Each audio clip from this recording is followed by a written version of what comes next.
Bike to work mga paps! Mag-right turn na tayo dyan bago mag-SM muli, no? Sana meron ulit sunrise.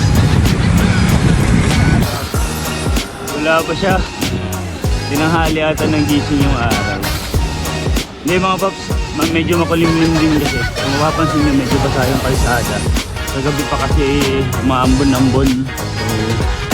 So, yun, kaya nagkabit din tayo ng anti-talsik.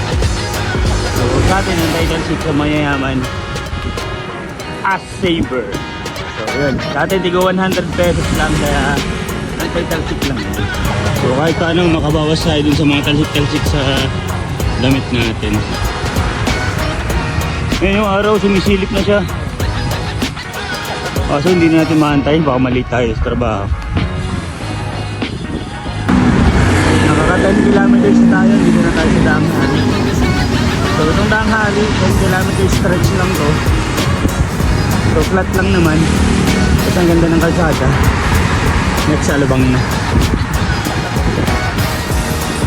Dito, makababa dito, meron dyan si Kuya na consistent kada daan ko tuwing umaga.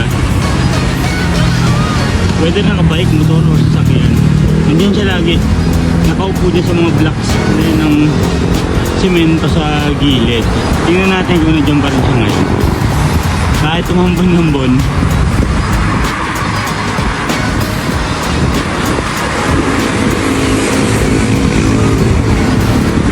Minsan nakamotor din siya, minsan nakabike. Ayun, no? Ayun, di Kuya. Susunod, hulaan natin pangalan niya ni Kuya eh. Hula kayo. Sir, good morning! So after ng Ibiya, nakakalahati na tayo sa Danghali. Kaso, umaambon na.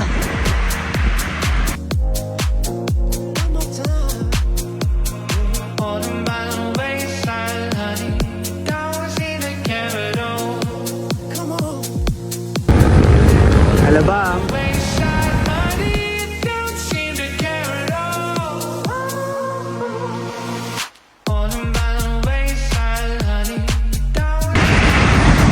Umuulan na dito sa sukat.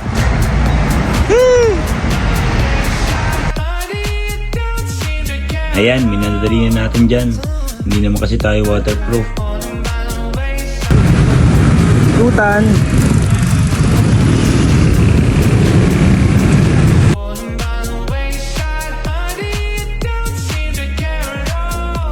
From Bikutan, konting padyak lang, then pababa ng C6 yan. Kakaliwa na tayo sa Emil Quezon Street. Lapit na tayo.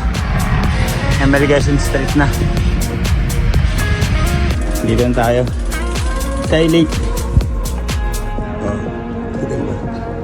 7:47 and 34.4.